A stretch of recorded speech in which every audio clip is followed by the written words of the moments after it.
गंगा कौन है, कहां से आई, क्यों आई? हाँ प्रिय भक्तों, गंगा के बारे में अनेक चरित्र हैं। आपने सुना होगा कि जब राम, ये तो रामचरितमानस में लिखा ही है कि राम जब गए जनकपुर तो रास्ते में गंगा जी मिली, मतलब राम के जमाने में भी गंगा थी, है ना। और गंगा जी प्रकट कहां से हुई वो भी मैं आपको सुनाता हूं। राजा सगर के 60,000 पुत्र थे।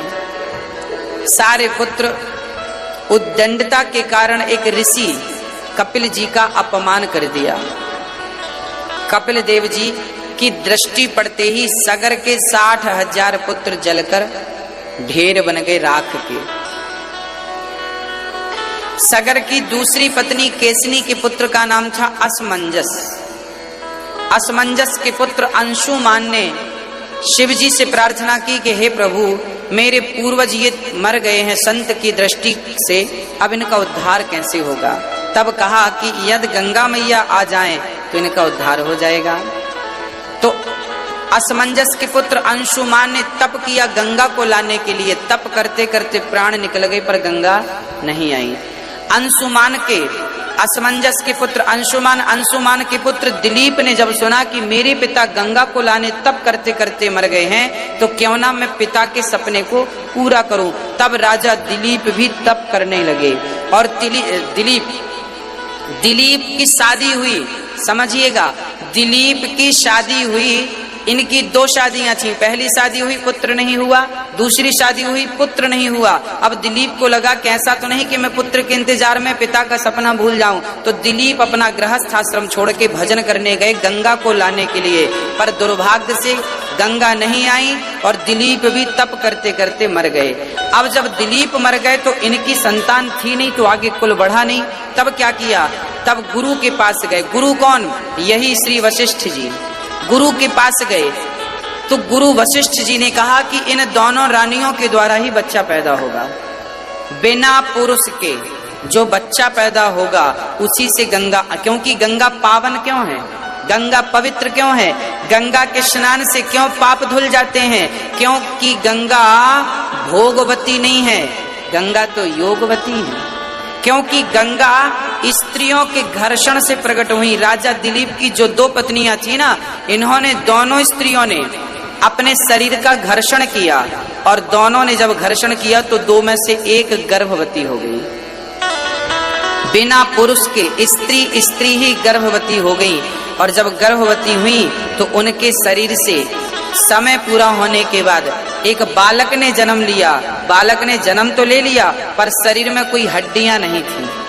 अब गुरुजी के पास गए कि गुरुदेव ये बच्चा तो हुआ है पर हड्डियां नहीं है। तब गुरु वशिष्ठ जी ने अपने तप के बल से हड्डियों का संचार किया और वही बेटे का नाम था भागीरथ। 2 भगों के संसर्ग से बच्चा उत्पन्न हुआ, इसलिए उसका नाम पड़ा भगीरथ। भगीरथ इसलिए तप किया कि मेरे दादा परदादाओं का सपना पूरा करूं, गंगा को लाना है। तब भगीरथ ने तप किया और जब तप किया तो गंगा प्रकट हो गई, पुत्र वरदान मांगो। तब भगीरथ जी ने कहा, गंगा मैया मुझे वरदान दो कि मैं आपको पृथ्वी पर लाऊं और आप मेरे पूर्वजों के साथ साथ आने वाले हजारों लोगों का आप उद्धार करती रहे। पतित लोग, अरे भजन नहीं कर पाते हो आप, यज्ञ नहीं कर पाते हो आप, दान पुण्य नहीं कर पाते हो आप, कोई बात नहीं, परंतु गंगा स्नान कर लोगे जीवन में एक बार तो भी भवसागर पार जा सकते हो। ये गंगा स्नान का महत्व है। अब गंगा स्नान, अब भगीरथ जी ने गंगा को कहा आइए। गंगा जी ने कहा मैं आ तो जाऊंगी परंतु मेरा वेग इतना तेज रहेगा कि मैं पृथ्वी को फाड़ती हुई पाताल में चली जाऊंगी।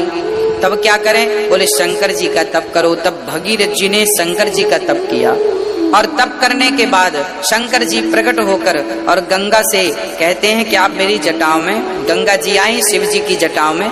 ये गंगा कौन है? कहते हैं कि जब भगवान 52 राजा बलि के द्वार पर 3 पग भूमि मांगने गए तो पहले पग में तो पूरा अतल वितल सुतल तलातल रसातल महातल मांग लिया, दूसरे पग में सत्यलोक को नापा, तीसरा पग कहाँ रखे? कहते हैं जब भगवान दूसरा पग लेकर गए ब्रह्मलोक में तो भगवान के अंगूठे से ब्रह्मांड फट गया। वामन भगवान ने इतना विशाल रूप बनाया कि इनके अंगूठे से, चरण के अंगूठे से ब्रह्मांड फट गया और ब्रह्मांड के बाहर का जल इनका अंगूठा धोता हुआ गिरने लगा। ब्रह्मा को लगा कि इस पानी से पृथ्वी डूब जाएगी। तब ब्रह्मा जी ने अपना कमंडल लिया और उस कमंडल में पूरा जल भर लिया। वो चरणोदक था, जो भगवान के चरणों का धोता हुआ जो जल था वो ब्रह्मा जी के कमंडल में था।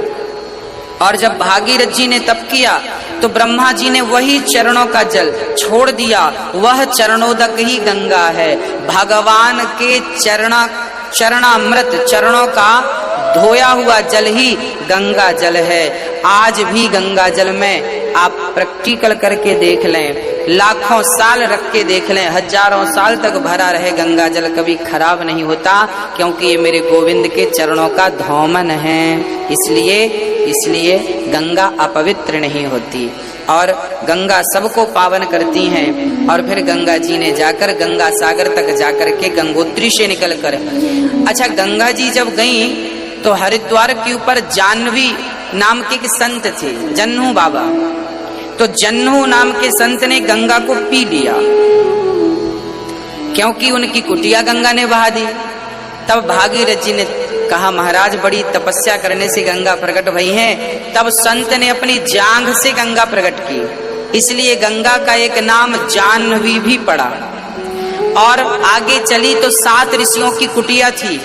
तब गंगा ने 7 ऋषियों की कुटिया बचाते बचाते 7 धारा में प्रकट हो गई। तो हरिद्वार के ऊपर गंगा सप्त धारा में दिखाई पड़ती हैं। गंगा की 7 धाराएं दिखाई पड़ती हैं। 7 धाराएं क्यों हो गई? क्योंकि वहां 7 ऋषियों की, सप्तर्षियों की कुटिया थी। उन कुटियों को बचाती हुई जब गंगा आगे बढ़ी तो वो 7 धारा में परिवर्तित हो गई। और गंगोत्री से निकलकर जब गंगा मैया प्रयागराज पहुंची तो प्रयागराज में ऑलरेडी वहां पर यमुना मैया थी।